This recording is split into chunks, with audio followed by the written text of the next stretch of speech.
الحمد لله نحمده ونستعينه ونستغفره ونعوذ بالله من شرور أنفسنا ومن سيئات أعمالنا من يهده الله فلا مضل له ومن يضلله فلا هادي له ونشهد أن لا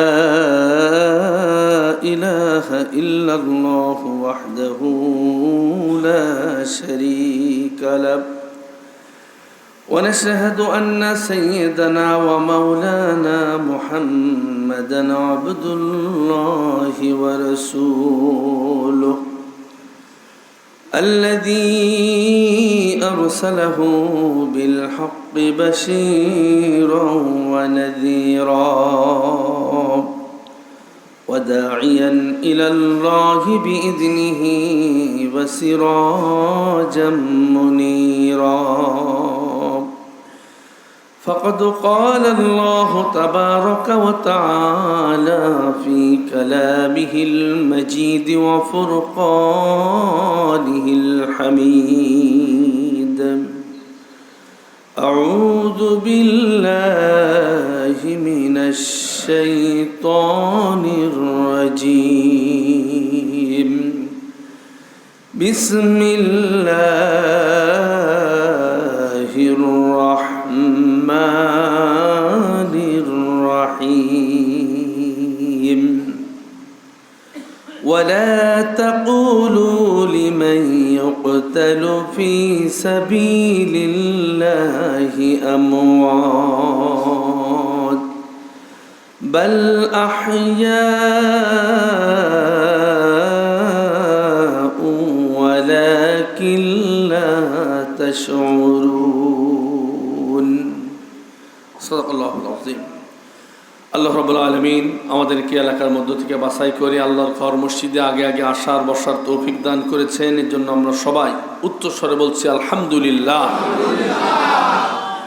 প্রাণ ভরে বিশ্বনবীর প্রতি দুরূদ ও সালাম পেশ করছি, যিনি আল্লাহর সৃষ্টির সেরা আকর্ষণ, যিনি বিশ্বসভার সভাপতি, যিনি সৈয়দুল কাউনাইন ওয়াস সাকালাইন, যিনি রহমাতুল লিল আলামিন জনাব মুহাম্মদুর রাসূলুল্লাহ সকলে বলছি সাল্লাল্লাহু আলাইহি ওয়াসাল্লাম।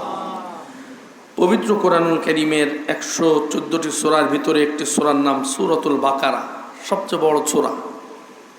এই সূরার 154 নম্বর আয়াত তেলাওয়াত করেছি। এই আয়াতকে সামনে রেখে আমরা কোরআনের আলোকে আমরা এই আয়াতকে সামনে রেখে ইনশাআল্লাহ আলোচনা শুনব।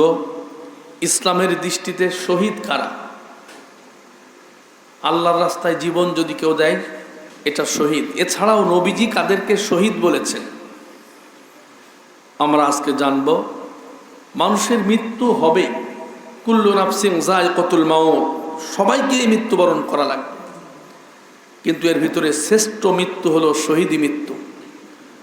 শহীদি মৃত্যুর জন্য সাহাবাগণ দোয়া করতেন, আল্লাহুম্মা রযুকনি শাহাদাতান ফি সাবিলিক। শহীদি মৃত্যুর জন্য যদি কেউ অন্তর থেকে দোয়া করে, সে যে অবস্থায় মৃত্যুবরণ করুক না কেন, আল্লাহ পাক তাকে শাহাদাতের মৃত্যুবরণ করার সাথে সাথে শহীদদের খাতায় তার নামটা উঠায় দেন। এজন্য অন্তর থেকে কেউ যদি শহীদের দোয়া করে, আল্লাহ পাক যদি সেটা মঞ্জুর করেন, যেভাবে মৃত্যু হোক শহীদ মৃত্যু হবে। মৃত্যু দুই ধরনের, শহীদি মৃত্যু দুই ধরনের। একটা হচ্ছে হাকিকি, প্রকৃতপক্ষে কাফের মুশরিকদের সাথে যুদ্ধ করার জন্য ময়দানে গেছে, আল্লাহর কালিমাকে উচ্চ করার জন্য, লিইলাই কালিমাতিল্লাহ, আল্লাহর কালিমাকে সমুন্নত করার জন্যে, কালিমার জন্যে যারা শহীদ হয়েছে কাফেরদের হাতে রক্তাক্ত হয়ে, তারা প্রকৃত শহীদ। তাদের ক্ষেত্রে কোনো গোসল দেওয়ার প্রয়োজন নেই, এবং কাফন যেটা, তাদের যেই পোশাকে তারা শহীদ হয়েছে ওই পোশাকেই তারা কবরে চলে যাবে, তাকে কাফন দেওয়া হবে। এছাড়া স্বাভাবিক মৃত্যু, তার জানাজা হবে, দাফন হবে, কাফন হবে, সব হবে, কিন্তু নবীজি সাল্লাল্লাহু আলাইহি ওয়াসাল্লাম হাদিসের মাধ্যমে জানিয়েছেন যে এরাও শহীদদের মর্যাদা পাবে, যেই শহীদদের শহীদে হুকমি বলে, বিধানগতভাবে নবীজি তাদেরকে শহীদি মর্যাদার সুসংবাদ দিয়েছেন। আমরা আজকে দুই শ্রেণীর এই শহীদদের বর্ণনা শুনব। আমরা অনেক সময় কেউ যদি হঠাৎ করে মরে যায়, ছোট বাচ্চা ছেলে উপর থেকে পড়ে মরে গেছে, আমরা বলি যে অকাল মৃত্যু বা অপমৃত্যু বলি। যত ধরনের অকাল মৃত্যু বা অপমৃত্যু আমরা যেটাকে জানি, নবীজি হাদিসের ভাষায় সেই শহীদকে, সেই মৃত্যুকে শহীদি মৃত্যু বলেছেন। বলি সুবহানাল্লাহ। মানে নবীজি যেটা বললেন আমরা সেটাকে উল্টায় দিলাম, অকাল মৃত্যু আমরা বলে অপমৃত্যু বলে চালায় দিচ্ছি, অথচ তার শহীদ হয়ে যাওয়াটা, এই মৃত্যুটা আল্লাহর কাছে শাহাদাতের মর্যাদা পাবে। কোনো মানুষ যদি শহীদ হওয়ার নিয়ত কোনোদিন যদি না থাকে, জিহাদ করে আল্লাহর রাস্তায় শহীদ হবে, এরকম যদি চিন্তা চেতনা কারোর অন্তরে জাগ্রত না হয়, জিহাদটাকে সে অপছন্দ করে, কোনোদিন অন্তরের ভিতরে যদি জিহাদ করার চিন্তা চেতনা কোনো মুসলমানের যদি অন্তরে জাগ্রত না হয়, আল্লাহ নবীজি বলেছেন মাম্মাতা ওয়ালাম ইয়াগজু ওয়ালাম ইউহাদ্দিস বিহি নাফসুহু মাতা আলা শু'বাতিন মিনান নিফাক। ওই লোকটার মৃত্যু হবে মুনাফিকের মৃত্যু, যেই লোকটা আল্লাহর জমিনে আল্লাহ দিন প্রতিষ্ঠার জন্য লড়াই করবে, সংগ্রাম করবে, চেষ্টা করবে, এরপরে সে মৃত্যুবরণ করবে, এরকম চিন্তা কারোর অন্তরে কোনোদিন যদি জাগ্রত না হয়, এ লোকটার মৃত্যু হবে মুনাফিকের মরণ। এজন্যে শহীদি তামান্না এটা থাকতে হবে। আল্লাহ পাক বলেন ওয়ালা তাকুলু লিমান ইউকতালু ফি সাবিলিল্লাহি আমওয়াত বাল আহইয়াউ ওয়ালাকিন লা তাশউরুন। আল্লাহর রাস্তায় যারা মরে গেল, শহীদ হয়ে গেল, তোমরা তাদেরকে কখনো মৃত্যু বলো না। ওরা মরে গেছে বলে মনে করো না, বরঞ্চ ওরা জীবিত আছে, তোমরা তা টের পাও না, বুঝতে পারো না। অন্য জায়গায় আল্লাহ পাক বললেন বাল আহয়াউন ইনদা রাব্বিহিম ইউরযাকুন। তারা আল্লাহর জীবিত, তারা আল্লাহর পক্ষ থেকে তারা রিজিক প্রাপ্ত হয়। এই জন্য সৌদি আরবের উহুদের জিহাদের ময়দানের ওই জায়গায় একজন শহীদের লাশ যখন স্থানান্তর করা হলো, 1000 বছর পরে ওই জায়গাটা পরিবর্তন করার সময় লক্ষ্য করে দেখা গেছে একজন সাহাবী সেখানে কবরস্থ হয়েছিলেন। তার শরীরটা সরানোর সাথে সাথে শরীর দিয়ে ফিনকি দিয়ে রক্ত বের হয়ে রক্ত প্রবাহিত হওয়া শুরু করলো। আল্লাহর পক্ষ থেকে রিজিক প্রাপ্ত হওয়ার কারণে শরীরের রক্তগুলো প্রবাহমান থাকে। এটা বর্তমান দেখেও সেটা বোঝা যায়। আল্লাহ পাক বলছেন এটা তোমরা টের পাও না। আমার ভাই, আল্লাহ পাক বলছেন যারা শহীদ হয়ে যায় তোমরা তো টের পাও না তারা জীবিত রয়েছে। আল্লাহ রাব্বুল আলামিন বললেন ওয়ালা তাহসাবান্নাল্লাযীনা কুতিলু ফি সাবিলিল্লাহি আমওয়াতা। আল্লাহর রাস্তায় যারা জীবন দিয়ে শহীদ হয়ে গেল, তোমরা মনে করো না যে তারা মরে গেছে, তারা মৃত্যুবরণ করেছে, মনে করো না তারা শহীদ হয়েছে, তারা আল্লাহর পক্ষ থেকে রিজিক প্রাপ্ত হয়েছে। আমার ভাইরা, বন্ধুরা, 25 শ্রেণীর মানুষ যুদ্ধে শহীদ হওয়া বাদেও আরো 25 শ্রেণীর মানুষ তারা শাহাদাতের মর্যাদা পাবে। নবীজির হাদিস থেকে জানা যায় 1 নাম্বার কাফের, সন্ত্রাসী অথবা কোনো বিদ্রোহী অথবা কোনো ডাকাত যদি তার বিরুদ্ধে যদি আক্রমণ পরিচালনা করা হয়, উল্টো ডাকাত যদি তার উপরে আক্রমণ করে, কাফের যদি উল্টো মুসলমানের উপরে আক্রমণ করে, সন্ত্রাসী তাকে দমন করার জন্য তাকে আক্রমণ করা হচ্ছে, হঠাৎ করে উল্টো আক্রমণটা যদি ওই ভালো মানুষটার উপরে যদি এসে পড়ে আর লোকটা যদি মরে যায়, তার মরণটা হবে শাহাদাতের মরণ। জোরে কোন সুবহানাল্লাহ। 1 নাম্বার, আপনি অভিযান পরিচালনা করেছেন সন্ত্রাসীর বিরুদ্ধে, আপনি প্রশাসনের লোক, আপনি খবর পেয়েছেন অমুক জায়গায় ডাকাতি হচ্ছে, আপনি ফোর্স নিয়ে সেখানে গেছেন, কিন্তু ডাকাতটা গুলি করতে করতে পিছন দিকে চলে গেল। একটা গুলি যদি প্রশাসনের কারো লেগে যায়, অথবা আপনি প্রশাসনের লোকদের সহযোগিতা করার জন্য জনগণের পক্ষ নিয়ে আপনি ওই সন্ত্রাস দমনের ক্ষেত্রে ভূমিকা রাখার জন্য গিয়েছিলেন, এই আক্রমণ করতে গিয়ে উল্টো আপনার উপরে পাল্টা আক্রমণ আসলো আর আপনার জীবন বেরোয় গেল। এই মৃত্যুটা হলো শাহাদাতের মৃত্যু, নবীজির হাদিস থেকে জানা যায়।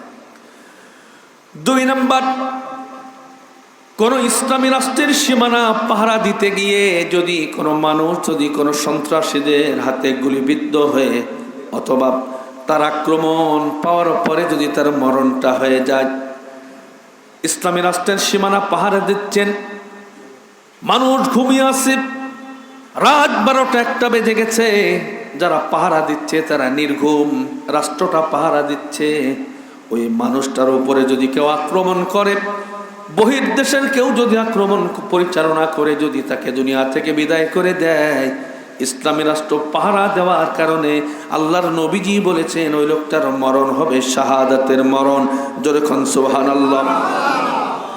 3 নাম্বার, যে ব্যক্তি সব সময় দোয়া করে আল্লাহুম্মা রযুকনি শাহাদাতান ফি সাবিলিক, আল্লাহ তুমি আমাকে শাহাদাতের মরণ দাও, আল্লাহ তুমি আমাকে শহীদ মৃত্যু দিও, এই দোয়াটা যে অন্তর থেকে সব সময় করে, রব্বুল আলামিন তাকে শাহাদাতের মর্যাদায় ভূষিত করবেন। ওই যে আল্লাহর নবীজির একজন গরিব সাহাবী আব্দুল্লাহ যুল বাজাদাইন, ইসলাম গ্রহণ করার কারণে কোনো সম্পদ তিনি আনতে পারেন নাই। মা গরিব মানুষ, পাশে একটা ছোট্ট ঘরে থাকে। আব্দুল্লাহ যুল বাজাদাইন চাচার কাছে লালিত পালিত হওয়া শুরু করলো। পিতা অনেক আগে মারা গেছে। হঠাৎ করে ভাতিজা চাচাকে বললেন, আমি তো কালিমা পড়ে মুসলমান হয়ে যেতে চাই। ও চাচা, মুহাম্মদ সম্পর্কে তোমার মতামত কি, তার সম্পর্কে তোমার ধারণা কেমন? চাচা বললেন, মুহাম্মদ ভালো মানুষ, কোনোদিন মিথ্যা কথা বলে না, মুহাম্মদের আচার আচরণ খুব ভালো, সবাই তাকে বিশ্বাসী বলে, আল আমিন বলে, তাকে সত্যবাদী বলে, মানুষ হিসেবে সে লোকটা খারাপ না। ভাতিজা বললেন, তাহলে সে যে ধর্ম এনেছে এই ধর্ম গ্রহণ করতে আপনার অসুবিধা কোথায়? বলে না, বাপ দাদার ধর্ম পরিত্যাগ করে নতুন কোন ধর্মে আমি গ্রহণ করব না। ভাতিজা বললেন, চাচা গো, তাহলে শুনে রেখে দাও, আমি নিজে ঘোষণা করতেছিলাম ইলাহা ইল্লাল্লাহু মুহাম্মাদুর রাসূলুল্লাহ। কালিমা পড়লেন, চাচা রেগে আগুন হয়ে গেল। বাড়ি থেকে তাকে তাড়িয়ে দিলেন, জমা জমি থেকে তাকে বঞ্চিত করলেন, ঘর ছাড়া করলেন, জায়গা জমি ছাড়া করলেন, বললেন আমার বাড়িতে তোমার কোনো জায়গা হবে না। অথচ তার বাপের সম্পদ চাচার ভিতরে ছিল, তার হক ছিল, অধিকার ছিল। চাচা ক্ষমতা বলে ভাতিজাকে তাড়ায় দিল শুধুমাত্র কালিমা পড়ার কারণে।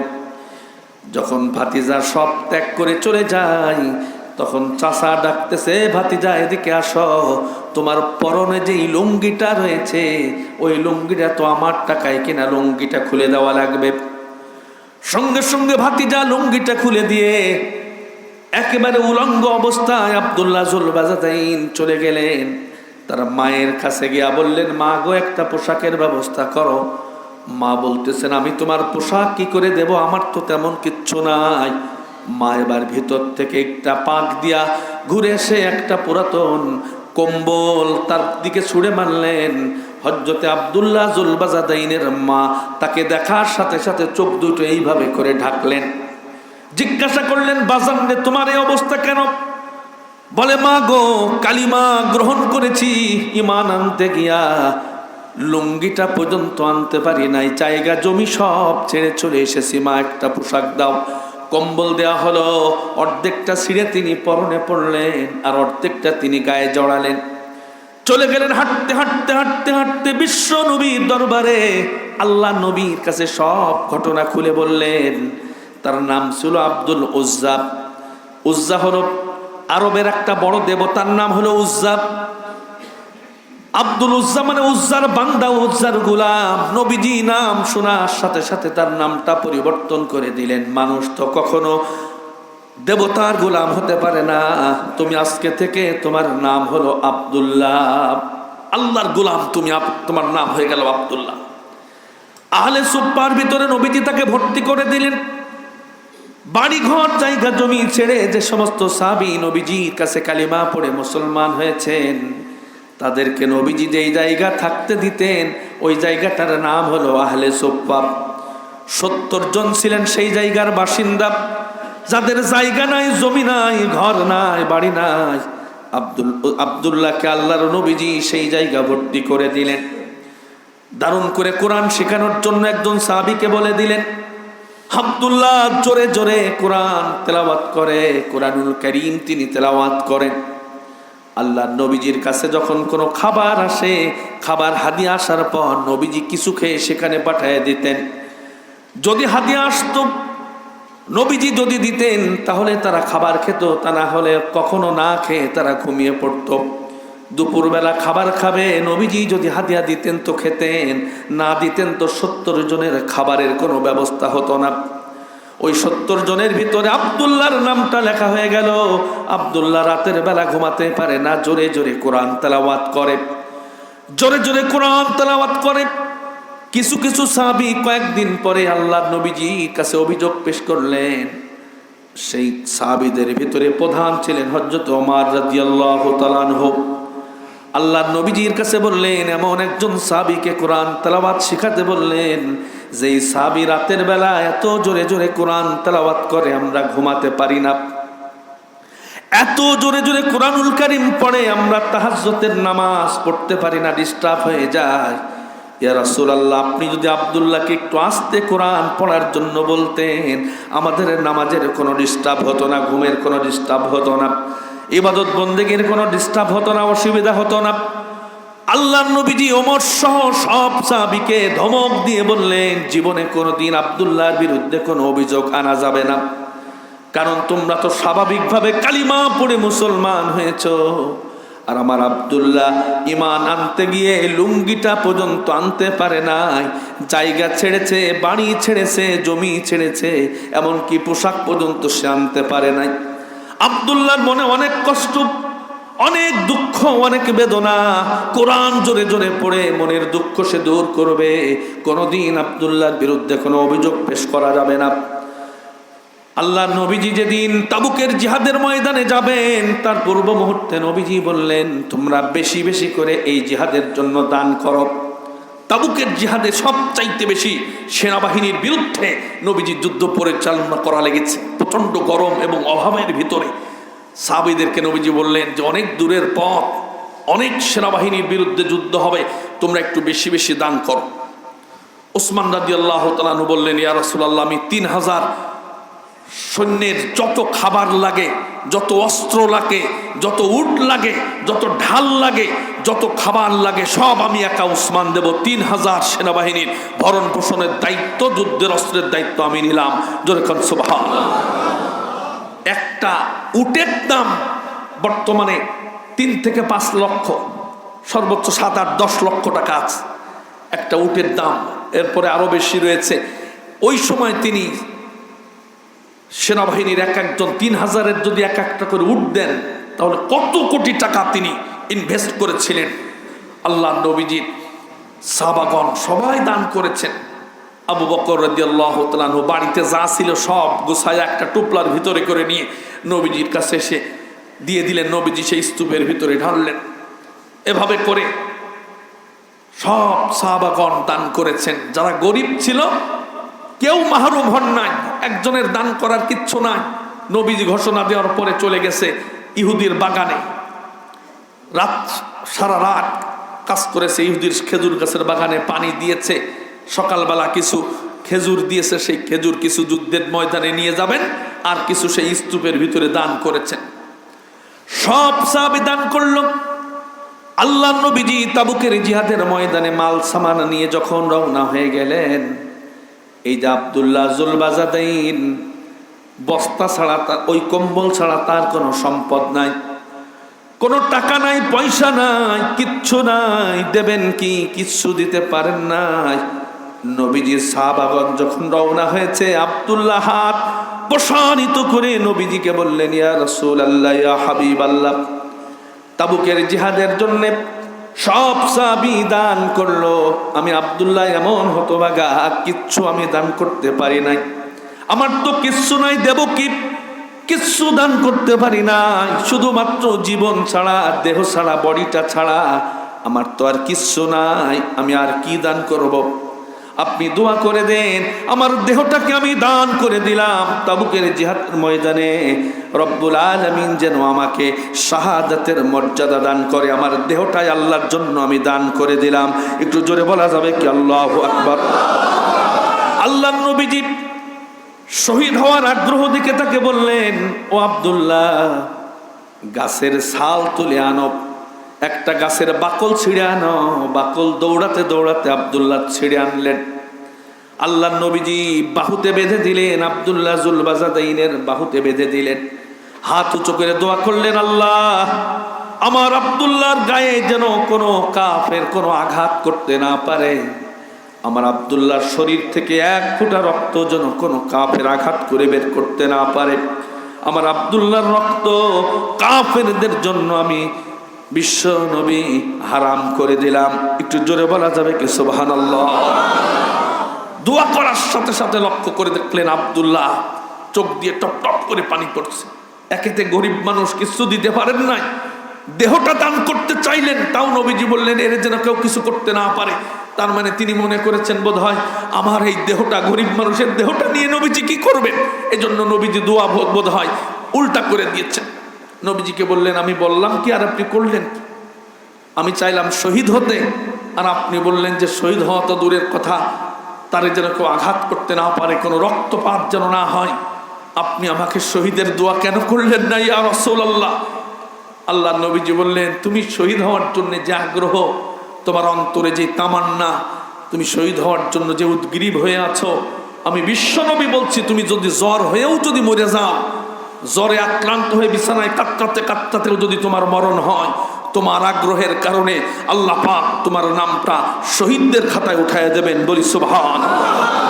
আব্দুল্লাহ চোখ মুছে চলে গেলেন জিহাদের ময়দানে, তাবুকের জিহাদের ময়দানে। 3 লক্ষ কাফের এক জায়গা হয়েছে পৃথিবীর বুক থেকে ইসলামকে নিশ্চিহ্ন করে দেওয়ার জন্যে। তৎকালীন সবচাইতে পরাশক্তি রোমকরা এক জায়গা হয়েছে, 3 লাখ সেনাবাহিনী এক জায়গা হয়েছে মুসলমানদের বিরুদ্ধে যুদ্ধ করার জন্য। প্রচন্ড গরম আবহাওয়া ছিল তখন। আল্লাহ নবীজি গেলেন সেখানে, এক জায়গা থেকে আর এক জায়গায় গেছে আব্দুল্লাহ, শরীরটা পুষ্টিহীনতা, শরীরের ভিতরে ভিটামিন ঢোকে না। ওখানে যাওয়ার পরে নতুন আবহাওয়া ফেস করার সাথে সাথে আব্দুল্লাহ জ্বর এসে গেল। এক একটা তাঁবুর ভিতরে 20 জন 25 জন করে সাহাবী সেখানে অবস্থান করছিলেন। আব্দুল্লাহ যে তাঁবুর ভিতরে, নবীজি বলেছিলেন তোমার জ্বর হয়ে মরলেও তুমি শহীদ হবা। আল্লাহ যেন নবীজির মুখের কথাটাই যেন কবুল করলেন। তাবুকের জিহাদের ময়দানে তাঁবুর ভিতরেই তার জ্বর এসে গেল।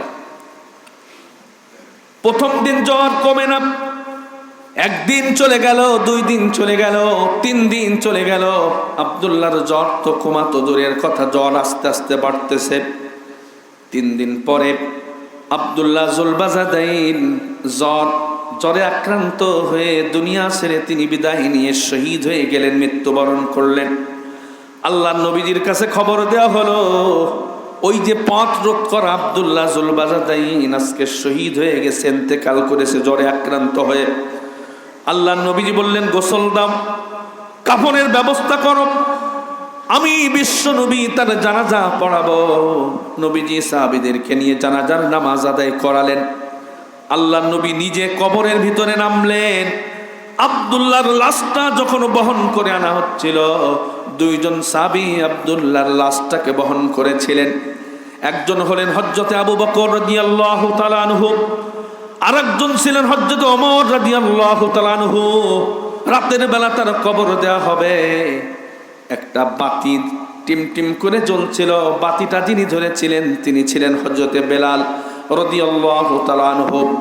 লাশটা যখন আনা হচ্ছিল, নবীজি কবরের ভিতরে আগেই নেমে গেছেন।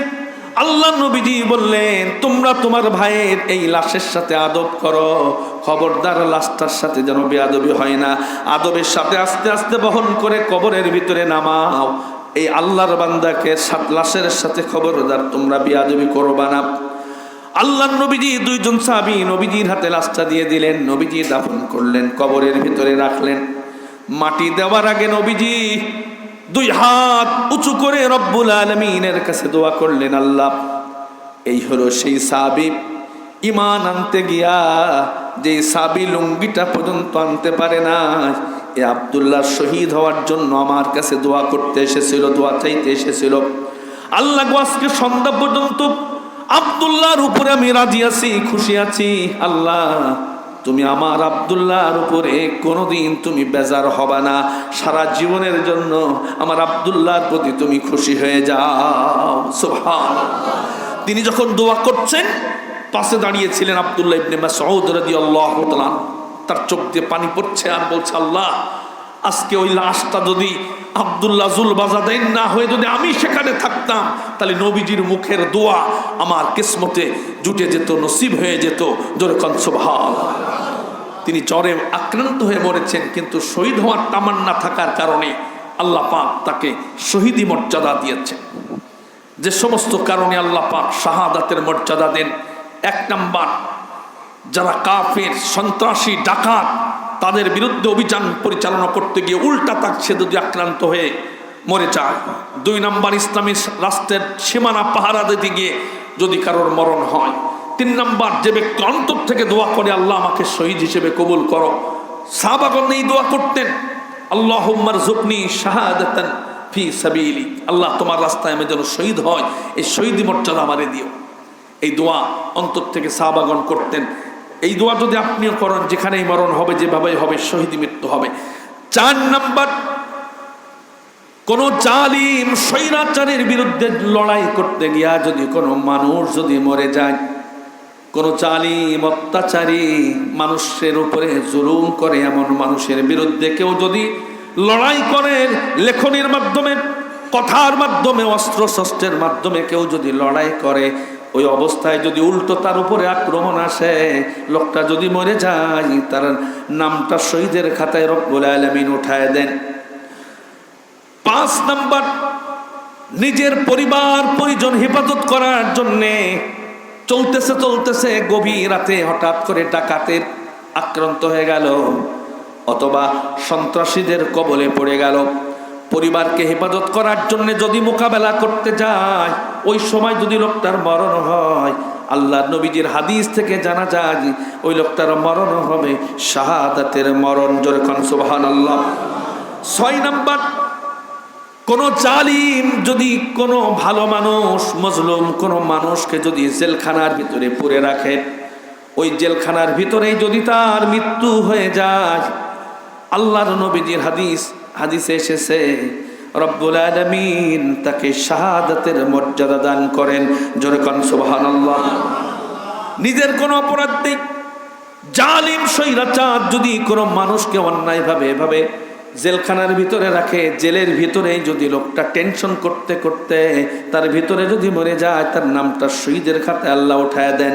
7 নাম্বার, এলাকায় থাকলে নির্যাতন হতে পারে, লোকটার কোনো অপরাধ নেই, লোকটা পাকা ইমানদার, আল্লাহওয়ালা ভালো মানুষ, কিন্তু এলাকায় থাকলে তার উপরে নির্যাতন হতে পারে, তাকে জেলখানায় যেতে হতে পারে, তার উপরে আক্রমণ হতে পারে, সেজন্য এলাকা তার জন্য নিরাপদ নয়। এজন্য তিনি অন্য কোথাও চলে গেছেন, ওই জায়গা আত্মগোপনে আছে। আত্মগোপনে থাকা অবস্থায় যদি লোকটার মরণ হয়ে যায়, আল্লাহ নবীদের হাদিসে এসেছে ওই লোকটার মরণ হবে শাহাদাতের মরণ। 8 নাম্বার, কোন এলাকায় যদি মহামারী দেখা দেয়, কোন এলাকায় যদি মহামারী, কোন রোগ যদি দেখা দেয়, ওই লোকটা যদি ধৈর্য ধারণ করে এলাকা থেকে না পালিয়ে যায়, ওই এলাকায় যদি ধৈর্য ধারণ করে অবস্থান করে, আর ওই মহামারী রোগ যদি তাকে আক্রান্ত করে, যদি লোকটা মরে যায়, তার মরণ হবে শাহাদাতের মরণ। 9 নাম্বার, আল্লাহ নবীজির হাদিসে এসেছে ডায়রিয়া হয়ে যদি কোনো মানুষ যদি মরে যায়, তার মরণ হবে শাহাদাতের মরণ।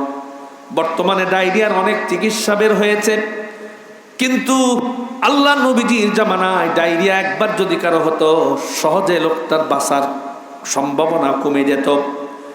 এই ডায়রিয়ার কারণে, পেটে ব্যথার কারণে কোনো মানুষ যদি মরে যায়, তার মরণ হবে শাহাদাতের মরণ। 10 নাম্বার, কোনো মানুষ যদি নিউমোনিয়া রোগে আক্রান্ত হয়ে অথবা প্লেগ রোগে আক্রান্ত হয়ে যদি মারা যায়, লোকটার মরণ হবে শাহাদাতের মরণ। এরপরে 12 নাম্বার, কোন মানুষ যদি মৃগে রোগ হয়, মৃগে রোগ চেনেন না, ওই যে কাঁপাকাঁপি শুরু হয়ে যায়, এটা নাকি পানি দেখলে আর আগুন দেখলে বাড়ে। কেউ যদি গাছে উঠেছে ওই সময় যদি হঠাৎ করে মৃগী রোগ হয়, উপর থেকে পড়ে মরে যাওয়ার সম্ভাবনা থাকে। পানিতে গোসল করতে নেমেছে মৃগী রোগ যদি হয়, কাঁপাকাঁপি করে মরে যেতে পারে। এই যে মৃগী রোগ যাদের আছে, আল্লাহ নবীজির হাদিস থেকে জানা গেছে, মৃগী রোগী অথবা উপর বাহন থেকে পড়ে গেছে, পড়ে যদি তার মৃত্যু হয়, এ লোকটার মরণ হবে শাহাদাতের মরণ।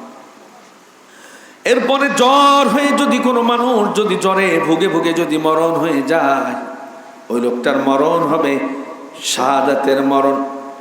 যে ব্যক্তি রোগে আক্রান্ত হয়ে বিছানায় পড়ে গেছে, ওই অবস্থায় যদি দোয়ায়ে ইউনুস পড়তে থাকে, যাদের মুখস্থ আছে তারা পড়েন, লা ইলাহা ইল্লা আনতা সুবহানাকা ইন্নী কুনতু মিনাস সালিমিন।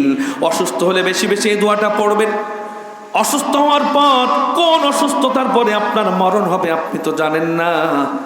অসুস্থ হয়ে গেলে যদি কেউ দোয়া ইউনুস 40 বার পড়তে পারে, ওই লোকটা অসুস্থ হয়ে যাওয়ার পর যখন মরবে, তখন তার নামটা শহীদের খাতায় আল্লাহ উঠায় দেন। জোরে কোন সুবহানাল্লাহ। এরপরে বিষাক্ত প্রাণী যদি কামড় দেয়, সাপের কামড়ে মৃত্যু হয়েছে, বাঘের আক্রমণে মৃত্যু হয়েছে, অথবা কুমিরের পেটে চলে গেছে, এভাবে বিষাক্ত কোনো প্রাণীর আঘাতে যদি আক্রমণে যদি কোনো মানুষের মরণ হয়, ওই লোকটার মরণ হবে শাহাদাতের মরণ। আল্লাহ নবীজি বলেছেন সে ব্যক্তি শাহাদাতের মর্যাদা পাবে। এরপরে পানিতে ডুবে যদি কোনো মানুষ মরে যায়, তার মরণ হবে শাহাদাতের মরণ। আগুন ধরে পুড়ে মরে গেছে, লোকটা শাহাদাতের মরণ পাবে। দেশে মাঝে মাঝে গার্মেন্টসে আগুন ধরে, ফ্যাক্টরিতে আগুন ধরে, বিভিন্ন কলকারখানায় আগুন ধরে, শত শত মানুষ শ্রমিক পুড়ে মরে যায়। আমরা বলি অকাল মৃত্যু, আমরা বলি হঠাৎ করে আচমকা মৃত্যু হয়ে গেছে। পুড়ে যদি কোনো মানুষ মরে যায়, তার জান বের হওয়ার আগে যতটা কষ্ট সহ্য করে, স্বাভাবিক মরণে মানুষ অত সহ্য করে না। এই জন্য ওই কষ্টের কারণে হয়তো বা রব্বুল আলামিন তাকে শাহাদাতের মর্যাদায় ভূষিত করেন। আগুনে পুড়ে মরে গেলে আল্লাহ পাক তাকে শহীদের মর্যাদা দেন। 18 নম্বরে, কোনো বিল্ডিং ধসে যদি কেউ মারা যায়, কোনো বিল্ডিং ধসে অথবা দেয়াল চাপা পড়ে অথবা পাহাড় ধসে যদি কোনো মানুষ মরে যায়, ওই চাপা পড়ে মরে যাওয়ার কারণে ওই লোকটার শাহাদাতের মৃত্যু তার ভাগ্যে নসিব হয়ে যায়। ওই যে যখন মাঝে মাঝে দেখি ওই যে রানা প্লাজা যখন ধসে গেল, কত মানুষ চাপা পড়েছে, শরীরের ভিতর থেকে রড ঢুকে আর এক দিক থেকে বের হয়ে গেছে, মুখের আর্তনাদ শোনা যাচ্ছে, বাঁচাও বাঁচাও বলে চিৎকার করতেছে শোনা যাচ্ছে, কিন্তু মানুষের ক্ষমতা নাই তাকে মুক্ত করবে, বিপদ মুক্ত করবে। ওই অবস্থায় থেকে থেকে কয়েকদিন পর রক্তক্ষরণ হয়ে লোকটা মারা যায়। কত কষ্ট এই মৃত্যু। এইভাবে মৃত্যুবরণ যদি কোনো মানুষ করে, আল্লাহ রাব্বুল আলামিন তাকে শাহাদাতের মর্যাদা দেন। এরপরে 19 নাম্বার, গর্ভবতী মহিলা, গর্ভে সন্তান আছে, এই সন্তান যখন ভূমিষ্ঠ হবে তখন মায়ের এত কষ্ট হয়। আধুনিক চিকিৎসা বিজ্ঞান বলতেছে 43 ইউনিট কষ্ট একজন মানুষ সহ্য করতে পারে, এর বেশি আর সহ্য করতে পারে না। 43 ইউনিট সর্বোচ্চ মানুষ কষ্ট সহ্য করতে পারে, সঙ্গে সঙ্গে 43 ইউনিট ওভার হয়ে গেলে সে মারা যায়। কিন্তু মা যখন সন্তান ডেলিভারি করে, মা যখন সন্তান ভূমিষ্ঠ করে, তখনও মায়ের এত কষ্ট হয়। ওই কষ্টটা চিকিৎসা বিজ্ঞান মেপে মেপে বলেছে মা 58 ইউনিট কষ্ট সহ্য করে। আল্লাহর রহমত ছাড়া, আল্লাহর করুণা ছাড়া পৃথিবীর কোনো মা ওই সময় বাঁচতে পারত না। আল্লাহ রহমত করে আল্লাহ রাব্বুল আলামিন মারে বাঁচায় রাখেন। জোরে কোন সুবহানাল্লাহ। এ ব্যাপারে আয়াত এসেছে কোরআনে, সুম্মাস সাবিলা ইয়াসসারা। আল্লাহ তোমাদেরকে দুনিয়ায় আসার রাস্তাটাকে সহজ করে দিয়েছেন, সহজভাবে যাতে দুনিয়ায় আসতে পারো এমন ব্যবস্থা রব্বুল আলামিন করে দিয়েছেন। মা 53 ইউনিট ওভারটেক করে 58 ইউনিট কষ্ট সহ্য করে মা।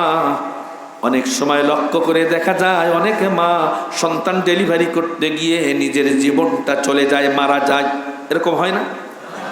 সমাজে অনেক দেখা যায় মা মরে যায়। একেতে সন্তান গর্ভে ধারণ করার কষ্ট, আবার ডেলিভারির কষ্ট সহ্য করতে না পেরে মা মারা গেল।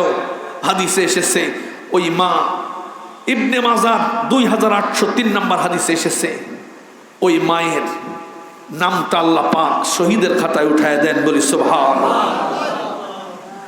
এরপরে গর্ভবতী অবস্থায় যদি মরণ হয়, সন্তান গর্ভে আছে ওই অবস্থায় যদি মায়ের মরণ হয়ে যায়, ওই লোকটার মরণ, ওই মায়ের মরণটাও হবে শাহাদাতের মরণ।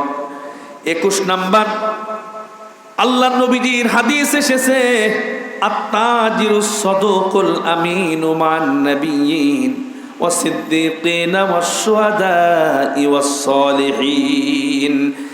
এটা হলো যারা ব্যবসা করে, সত্যবাদী আমানতদার, কোনো মানুষে ঠকায় না। ও ব্যবসা করে, কোনো মানুষের সাথে মিথ্যা বলে না, বিশ্বস্ততার সাথে ব্যবসা করে, হালাল ব্যবসা করে, কোনো মানুষকে ঠকায় না, খাদ্যে ভেজাল দেয় না, মানুষের ক্ষতি হবে এমন কোনো কাজ করে না। ওই ব্যবসায়ীকে আল্লাহর নবীজি বলেছেন সে মরে যাবে স্বাভাবিকভাবে, কিন্তু মর্যাদা পাবে শহীদদের, মর্যাদা পাবে আল্লাহর নবীজির সাথে একসাথে জান্নাতে থাকার। একটু জোরে বলা যাবে কি সুবহানাল্লাহ? শহীদ হবে, মর্যাদা পাবে সে ব্যক্তি শহীদের, কারণ সে ব্যক্তি ব্যবসা করেছে। সবাই হারাম ব্যবসা করেছে, ও হারাম করে না, ওর ইমানের বলে বলিয়ান হয়ে ও হালাল ব্যবসা করেছে, বিশ্বস্ততার সাথে ব্যবসা করেছে। ওই ব্যক্তির মর্যাদা আল্লাহর কাছে নবীদের সাথে থাকবে, শহীদদের সাথে থাকবে, তার মানে শহীদি মর্যাদা আল্লাহ তারে দিয়ে দেবে, বলি সুবহানাল্লাহ। এরপরে যে মুয়াজ্জিন সবের জন্য আল্লাহ মসজিদে আজান দেয়, শুধুমাত্র আল্লাহকে খুশি করার জন্যে, সওয়াব অর্জন করার জন্যে 5 ওয়াক্ত নামাজের আজান যে মুয়াজ্জিন দেয়, ওই মুয়াজ্জিনের মরণ যদি হয়ে যায়, ওই মুয়াজ্জিনকে আল্লাহ রব্বুল আলামিন শহীদের মর্যাদা দান করেন। জোরে কোন সুবহানাল্লাহ। এজন্য মাঝে মাঝে যদি চান্স পান অন্তত আজানটা দিয়ে, যদি কোথাও সুযোগ হয়।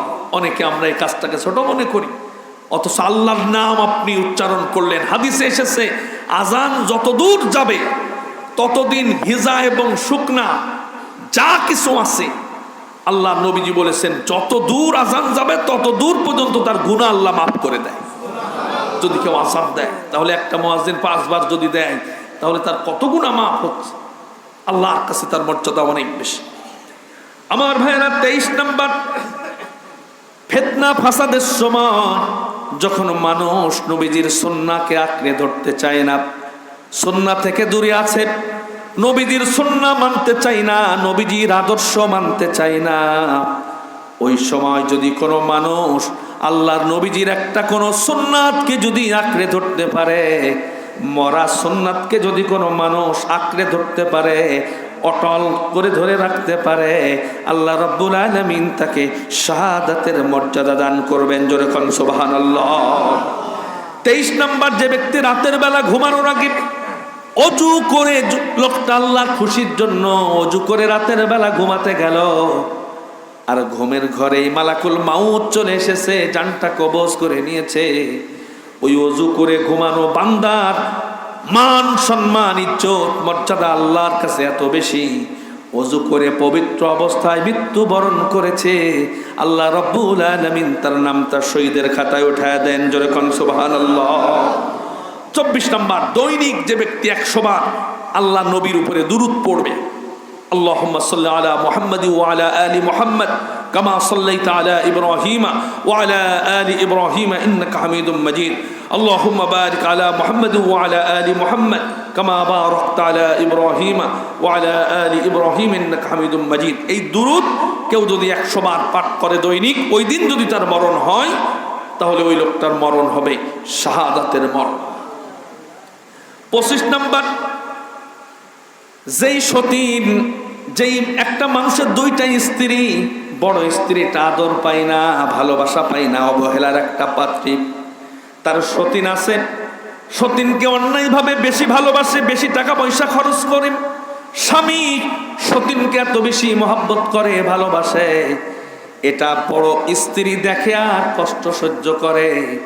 এই কষ্ট সহ্য করতে করতে যেই সতীন মারা যাবে, ওই সতীনের নামটা রব্বুল আলামিন শাহাদাতের খাতায়, শহীদের খাতায় উঠায় দেন। জোরে কোন সুবহানাল্লাহ। 25 নম্বর, আপনারা কি বুঝতে পেরেছেন এই পয়েন্টটা? অনেকের 2টা বউ আছে, ছোট স্ত্রী, বেশি ভালোবাসা পান স্বামী, কিন্তু ইসলাম বলেছে, কোরআন বলছে তুমি ইনসাফ প্রতিষ্ঠা করবে, ফাদিলু, ন্যায় প্রতিষ্ঠা করবে, উভয়ের মাঝে একই রকম সমতা বিধান করবে, একটার দিকে ঝুঁকে যাওয়া যাবে না, একটার দিকে বেশি ঝুঁকে যাওয়া যাবে না, ইনসাফ প্রতিষ্ঠা করতে হবে। যদি কেউ অন্যায়ভাবে অন্য স্ত্রীরে ভালোবাসে, বেশি আদর করে, বেশি মহব্বত করে, এটা দেখে বড় স্ত্রী কষ্ট পায়। এই কষ্ট করতে করতে মনের কষ্ট নিয়েই তিলে তিলে শেষ হয়ে লোকটা, ওই স্ত্রী মরে গেল। এর মর্যাদা আল্লাহর কাছে শহীদের খাতে আল্লাহ পাক তার নামটা উঠায় দেন, বলি সুবহানাল্লাহ। এই হলো হুকমি শহীদ। 25 শ্রেণীর মানুষ, যারা আল্লাহর রাস্তায় যুদ্ধ না করেই শহীদ। আর প্রকৃতপক্ষে শহীদ হলো জিহাদের ময়দানে আল্লাহর কালিমাকে উচ্চ করার জন্য, ইসলামকে পৃথিবীর মঞ্চে টিকিয়ে রাখার জন্য যারা শহীদ হবে, সেটা হলো প্রকৃত শহীদ। যেমন এই শহীদ হয়েছিলেন হযরতে খাইসামাতুল আনসারী রাদিয়াল্লাহু তাআলা আনহু। বদরের জিহাদে যেতে পারেন নাই, মনে কষ্ট, উহুদের জিহাদে যাবেন, বদরে যেতে পারেন নাই, কিন্তু নিজের ছেলেটাকে গুছায় দিয়েছিলেন, যা বদরের জিহাদের ময়দানে জিহাদ করে শহীদ হও। হযরতে খাইসামাত কলিজার টুকরা সন্তানের নাম ছিল হযরতে সাদ রাদিয়াল্লাহু তাআলা আনহু। তিনি তার সন্তানকে যুদ্ধের সাজে সাজায়া বদরের জিহাদের ময়দানে পাঠিয়ে দিয়েছিলেন। বদরের জিহাদে যে 14 জন শহীদ হয়েছেন, তার ভিতরে এই খাইসামা রাদিয়াল্লাহু তাআলা আনহুর সন্তান সাদের নামটা লেখা আছে। স্বর্ণাক্ষরে ইতিহাসের পাতায় তার নামটা লেখা আছে। উহুদের জিহাদ যেদিন শুরু হবে, আগের দিন রাতের বেলা হযরতে খাইসামা রাদিয়াল্লাহু তাআলা আনহু তিনি স্বপ্নে দেখলেন তার কলিজার টুকরা সন্তান, যিনি বদরে শহীদ হয়ে গেছে, তিনি তাকে স্বপ্ন দেখাচ্ছেন। তার পিতা দেখতেছে কলিজার টুকরা সন্তান জান্নাতের ভিতরে আনন্দে সে ঘুরে বেড়াচ্ছে। বিভিন্ন রকমের ফল, বিভিন্ন রকমের জান্নাতের ফলের বাগানের ভিতরে দৌড়াদৌড়ি করতেছে, জান্নাতের ঝর্ণার পাশে বসে সে বিশ্রাম করতেছে। পিতাকে দেখার সাথে সাথে বলতেছে, আব্বাজান, তুমি তাড়াতাড়ি শহীদ হয়ে আমার কাছে চলে আসো। আল্লাহ এত নাজ নিয়ামত আমারে দিয়েছেন, যত ওয়াদা আল্লাহ করেছিলেন সব ওয়াদাগুলো আল্লাহ পালন করেছেন, সব আমি জান্নাতে নাজ নিয়ামত পেয়ে গেছি। উহুদের জিহাদের আগের দিন স্বপ্ন দেখেছেন। উহুদের জিহাদে যাওয়ার আগে খাইসামা রাতের বেলা যেন ঘুম হয় না। সকালবেলা আল্লাহর নবীজি 1000 মুজাহিদ নিয়ে জিহাদের ময়দানে রওনা হবেন। আল্লাহ নবীজির কাছে এই সাহাবী এসে বললেন, আমার ছেলে আমারে ডাকতেছে, বলতেছে জান্নাতে যদি থাকতে চাও তাহলে তুমি জিহাদ করে শহীদ হয়ে আমার কাছে চলে আসো। ইয়া রাসূলুল্লাহ, আমি তো বৃদ্ধ হয়ে গেছি, যখন তখন এমনি মরে যেতে পারি, বদরে যেতে পারি না, তবে ছেলেটারে সাজায় পাঠাইছিলাম। গত রাতে স্বপ্নে দেখি সন্তান আমার এই জান্নাতের দিকে ডাকতেছে, আমি আপনার সাথে উহুদের ময়দানে যেতে চাই, তবে যুদ্ধ করে ফিরে আসতে চাই না। ইয়া রাসূলুল্লাহ, আপনি আমার জন্য দোয়া করেন যেন দিন বিজয় করার ক্ষেত্রে আল্লাহ পাক আমাকে শহীদের মর্যাদা দান করেন। আল্লাহ নবীজি তার জন্য দোয়া করলেন। উহুদের জিহাদের ময়দানে তিনি রওনা হলেন।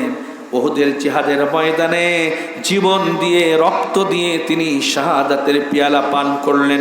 70 জন যে উহুদের ময়দানে শহীদ হয়েছে, স্বর্ণাক্ষরে হযরতে খাইসামা রাদিয়াল্লাহু তাআলা আনহুর নামটাও আল্লাহ পাক লেখার সুযোগ করে দিয়েছেন। জোরে কোন সুবহানাল্লাহ। তিনি শহীদ হয়ে গেলেন, সন্তানের সাথে তিনি মিলিত হয়ে গেছেন। এই হলো শাহাদাতের মৃত্যু। 25 ধরনের। আর সরাসরি জিহাদ করে যারা শহীদ হয়েছেন, এটা হলো প্রকৃত শহীদ, যাকে বলে শহীদে হাকিকি। আর শহীদে হুকমি হলো বিধানগতভাবে যারা শহীদ হন। আমরা পরে যারা এসেছি তারা আরেকবার জেনে নেব কাদেরকে আল্লাহ পাক শাহাদাতের মর্যাদা দেন।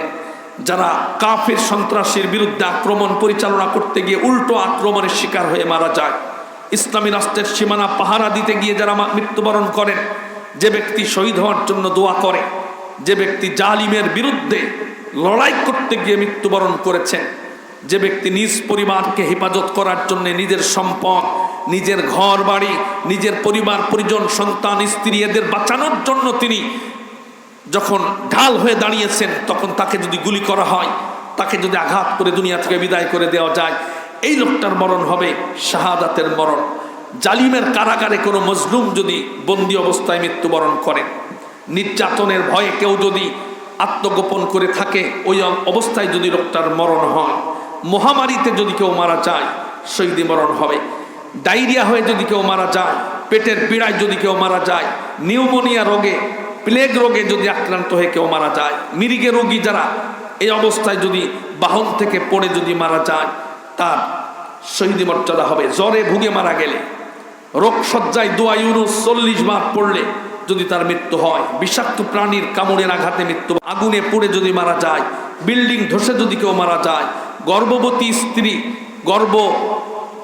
সন্তান ডেলিভারি হতে গিয়ে যদি মারা যায়, গর্ভের সন্তান আছে ওই অবস্থায় যদি লোকটা স্ত্রী মারা যায়, এরপরে সত্যবাদী ব্যবসায়ী, আমানতদার ব্যবসায়ী, যিনি সওয়াবের আশায় আজান দেন যে মুয়াজ্জিন, এরপরে ফিতনার সময়ও সুন্নতকে আঁকড়ে ধরেন যারা, এবং রাতের বেলা ওযু করে যে ঘুমাতে যায়, ওই ঘুমের ঘরেই যদি তার মালাকুল মাউত যদি সাক্ষাৎ করে জানটা কবজ করে নেয়, দৈনিক যে ব্যক্তি 100 বার দুরূদ পড়বেন ওই লোকটা, এরপরে যে নারী তার সতীনের দুঃখ বেদনা সহ্য করতে করতে এক পর্যায়ে তিলে তিলে শেষ হয়ে যায়, মরে যায়, আল্লাহ পাক শহীদের খাতায় উঠায়া দেন। আল্লাহ রাব্বুল আলামিন যেন আমাদের স্বাভাবিক মৃত্যু না দিয়ে শাহাদাতের মৃত্যু নসিব করেন, বলি আমিন। ওয়া আখিরু দাওয়ানা আনিল হামদুলিল্লাহি রাব্বিল আলামিন। সুবহানাকাল্লাহুম্মা বিহামদিকা আশহাদু আল্লা ইলাহা ইল্লা আনতা আস্তাগফিরুকা ওয়া আতুবু ইলাইক।